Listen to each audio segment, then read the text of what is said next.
Hello everyone, it is December 12th, 2016, and I should be in work, but instead I was told to go home because I'm still sick. So, I have a lot of time on my hands and decided that I would do some looking through some old boxes. If you look behind me, you can see all my books and a lot of other boxes over there. I decided to have a sort through of some of my files, and I absolutely love this. I had a bit of a blast from the past because I found some of my old social work books from college. One is Everyday Encounters, an introduction to interpersonal communication, which is actually the very first book I ever got on counseling and on active listening. And so I thought I would do a little video on it, and of course active listening is only possible if you can actually hear.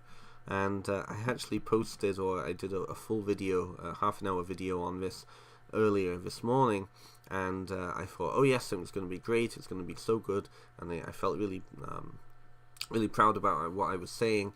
And then when I figured out that it had no sound, I thought, well, people won't be able to hear what I'm saying, so I'm reshooting. This is the second reshoot on this. But you know, that kind of underscores a valuable lesson, I think. You know, I was feeling proud of what I was talking about, but it was like stream of consciousness. I hadn't practiced it, or I hadn't thought about what I was saying. So it's all just coming out garbled, and the examples were all over each other. So I feel like this video is a little bit more lucid, a little bit more straightforward. So in my life, I count active listening as one of my major skills, something that I can do quite easily, something that when I talk to people, I often employ.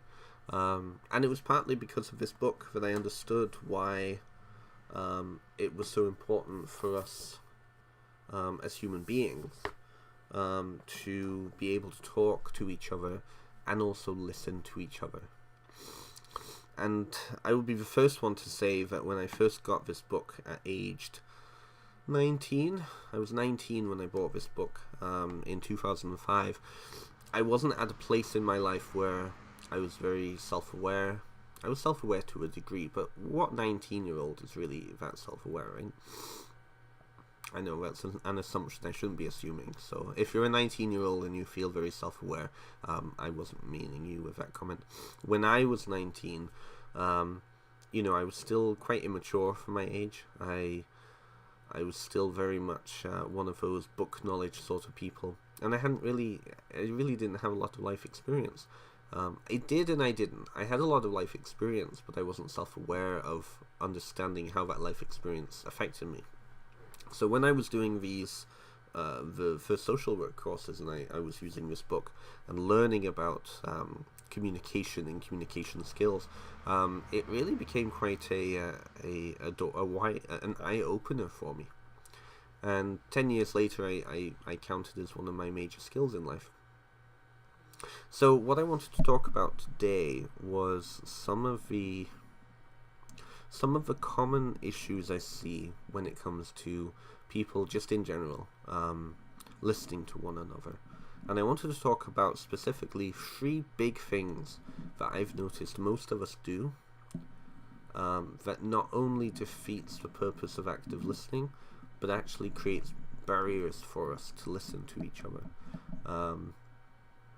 And there's something that, well, there are things that I know amongst my Facebook friends we all do, myself included. You know, we all have natural inclinations as to why we do these things.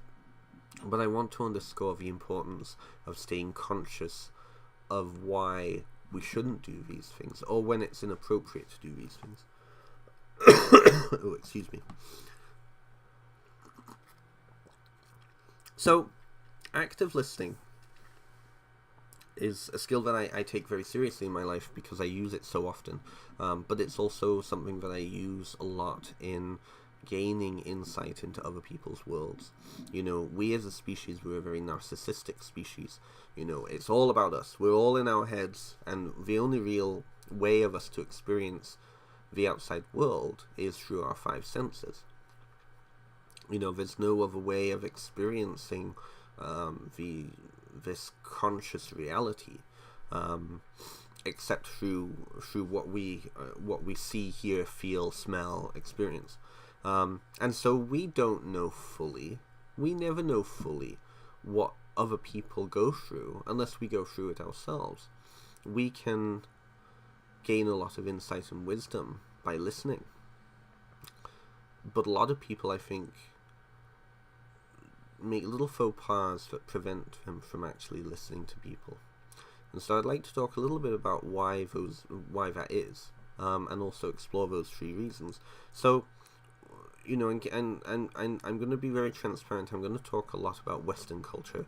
That's the background I come from, the North American culture, Canadian culture specifically. But I think also when we talk about cross-cultural communication, when we talk about communication, we have to talk about cross-cultural communication as well. Because not all cultures communicate the same way. Not all genders communicate the same way. And often those misunderstandings cause friction.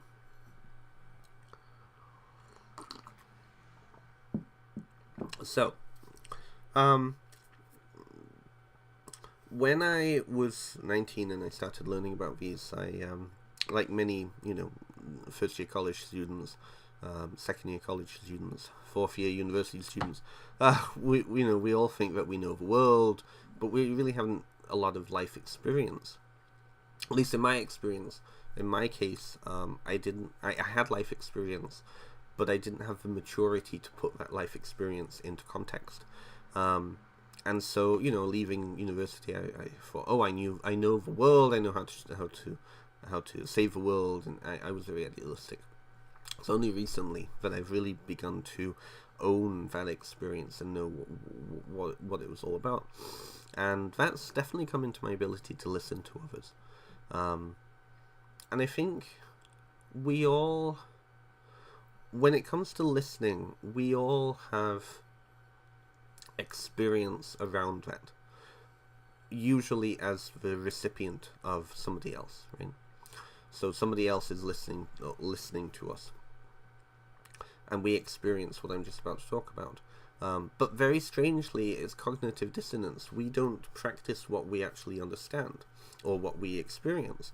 And so for active listening, I find the most common mistake people make when it comes to active listening, when it comes to actually listening to somebody, is not understanding when it's inappropriate to turn it into a dialogue.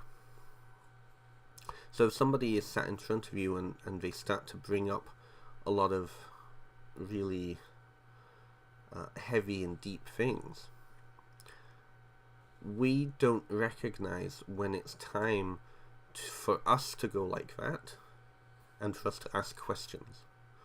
And with active listening, well, just being listened to. I say active listening because those are buzzwords, but just with listening to somebody, the way to show that you're listening, or the way to listen, is to ask questions about what you're hearing. Ask questions that will prompt the other person to think about what they're saying, or to think about the experience, to delve deeper, right? And it opens up them to being able to feel safe enough to talk about what they're talking about. Now this ties into the second biggest problem, is when we, even if we're in a position where we're able to listen to somebody, even if we're in the ability to, because not all the time are we going to be really in the right mental state or the headspace to actually be able to sit down and listen to somebody else talk. And that's partly the narcissism bit, Sometimes we're not we're not interested. Sometimes we're just not ready. It's just not. We just don't feel it, and that's okay. But when you're in that situation and you are following along, a lot of us try to, and we don't realize we do it. And I do it, but I try to stay conscious of the appropriateness of this. When somebody brings up an experience or events about something or whatever, something we often do is talk about ourselves. Say somebody is relaying a situation of how they were in the grocery store, and the lineup of the cashier was just talking, and we were several people behind, and the lineup wasn't moving. We had we felt like we needed to rush, and we had an appointment to get to, whatever, right? And how frustrated that made us feel. Most people will probably say something along the lines of, "Oh, that happened to me once too," and blah blah blah blah blah blah blah blah blah, and start talking about themselves, right? Now, if we're in a situation where the other person is sharing their frustration with that situation because they need to vent, or there's something deeper around that, the appropriate thing is to explore that with them, because there's something else that's going on with them, and that's just the mask of the situation. What we do when we start to talk about ourselves by saying, "Oh, that happened to me too, I know what you're talking about, I know what you're feeling," is twofold. One, we're saying we don't care enough about what they're saying and what they're thinking to explore it with them. And two, we're saying, and especially around those words of "I know what you're going through," no you don't. No you don't. You don't know what you're talking about at all. You don't know what they were feeling. You don't know what they were, But the intention of saying that, of "Oh, I know what you're going through, it happened to me," is we're coming from a place of wanting to be an ally. "Oh, you're not alone. I feel that way too. You feel justified in feeling that way." That's the intention, but it doesn't come across to the other person. And I think all of us can feel that way too. All of us can have been in a position like that before, where we need to vent, we need to talk, we need to just put it out to somebody and feel supported by just being listened to. But instead, the other person misunderstands and starts talking about themselves, and it shifts to being about them, right? And then we have to support them. And so I think that when it comes to listening, at least, that's where the power of, like, people think that, counseling, listening to somebody, and it is a huge thing, you need a skill for it. Well, no, you don't. You just need to ask questions, You just need to be with that person in that moment and explore their situation with them. Now, of course, this doesn't mean all conversations are going to be this way. Obviously, we live in a very multifaceted, multidimensional communication sphere. But with certain communication, with certain conversations, sometimes we need to do this, and just we need to ask and explore and open and hold space. I think that's what they mean when certain groups talk about holding space. It's about creating that space for them to be able to express. And also, for us to express, right? Because if you open yourself to doing that for somebody else, then somebody else will do that for you. And this ties into the last major hurdle I see.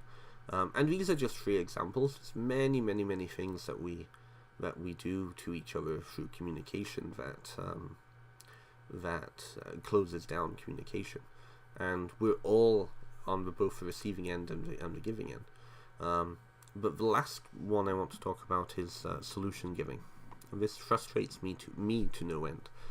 Personally, when I'm venting about something, or when I need to vent about something, the last thing I need is for somebody to give me a solution.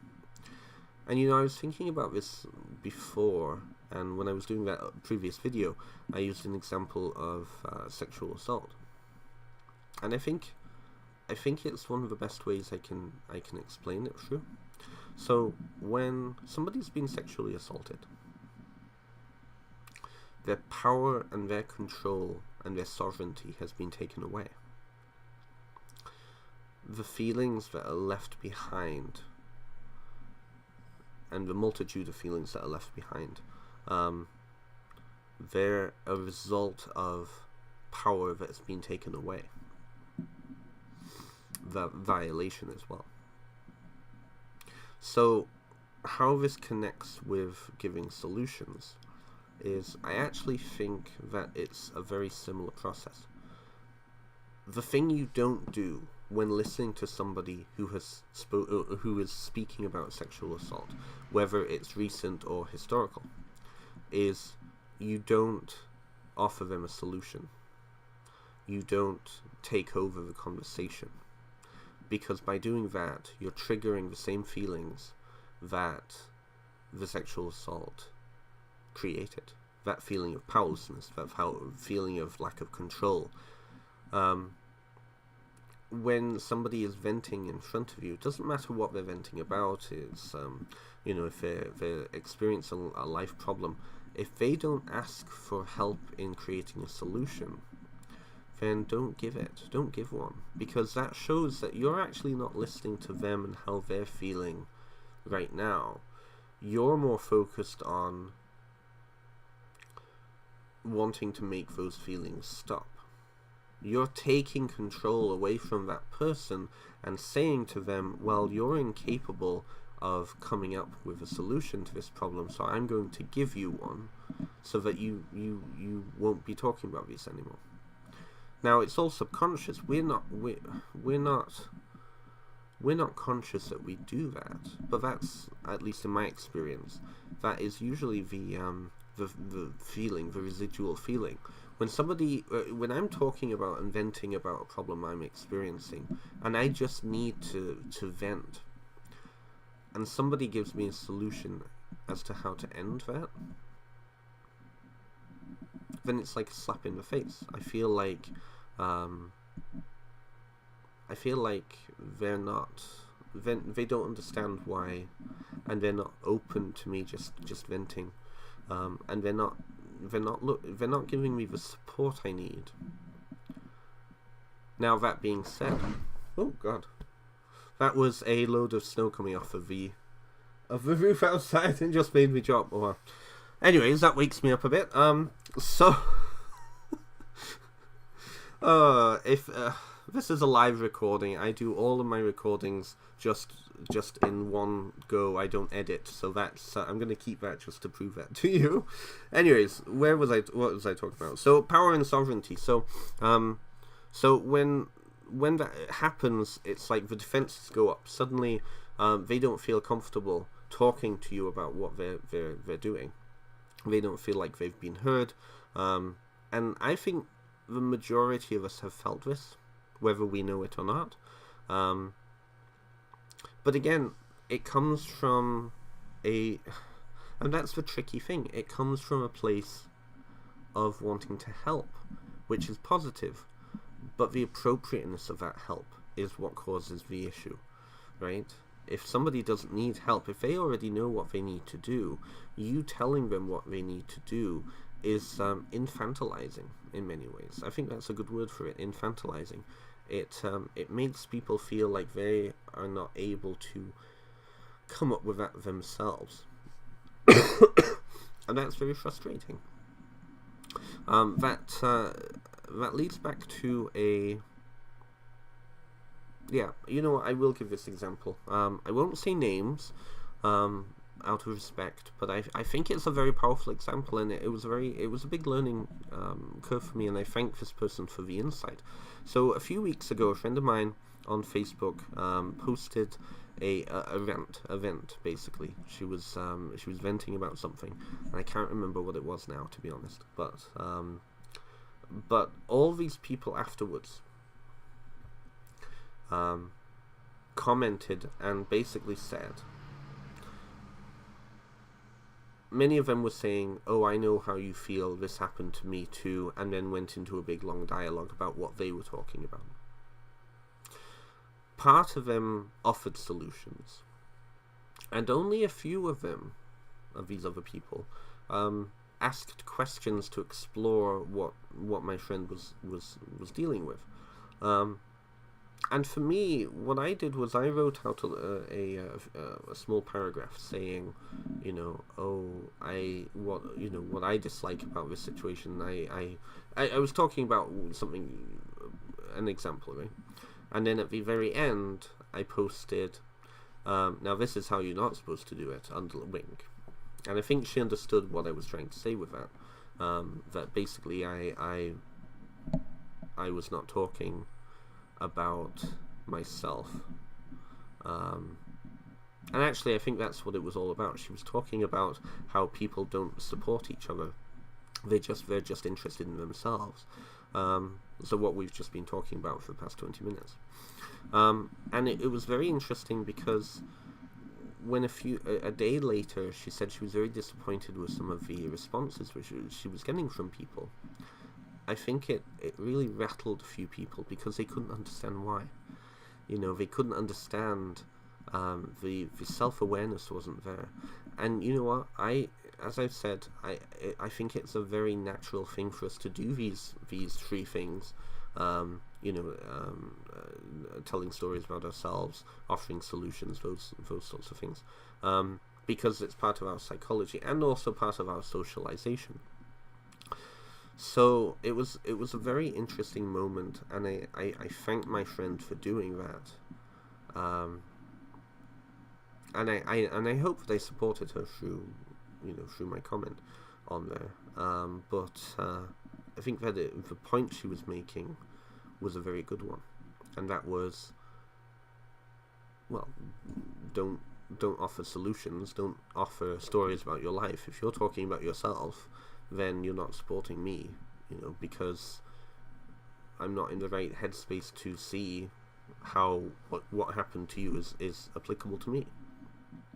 And I think that's a powerful visual image, is when somebody is going through something, and we're all in this situation. We're all in this situation at one time or another in our lives. But it's like a fog around us, isn't it? We're only able to see the fog around us. We're not able to see beyond the fog. And so you telling us a story about your life, or you giving a solution of how to get out of that fog is kind of redundant, and it isn't showing that you see me in that. So anyways, an interesting kind of look back at what happened in this book, because actually this book devotes a whole chapter to those three things, and I was reminded of it when I was looking through it, because they are so important. They're little, but they're so important to opening up ourselves to listen to each other. And I think now, more than any time in the past few decades, we need to listen to each other more.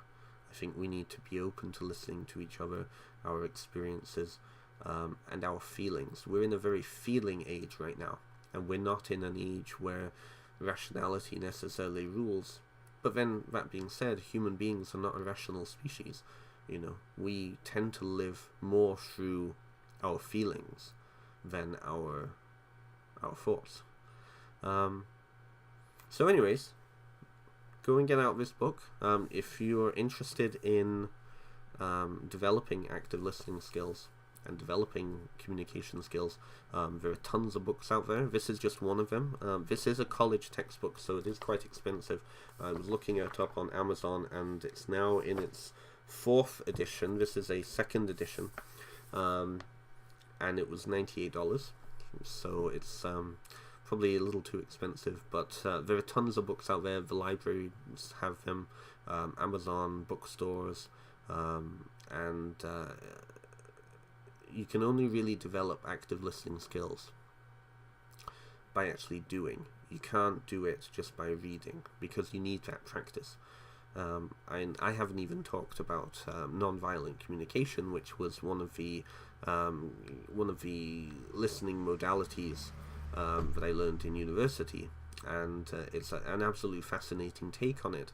But I think I'll leave that for another video, because we're at 25 minutes long, and I think most of you don't want to hear me don't want to hear me talk much.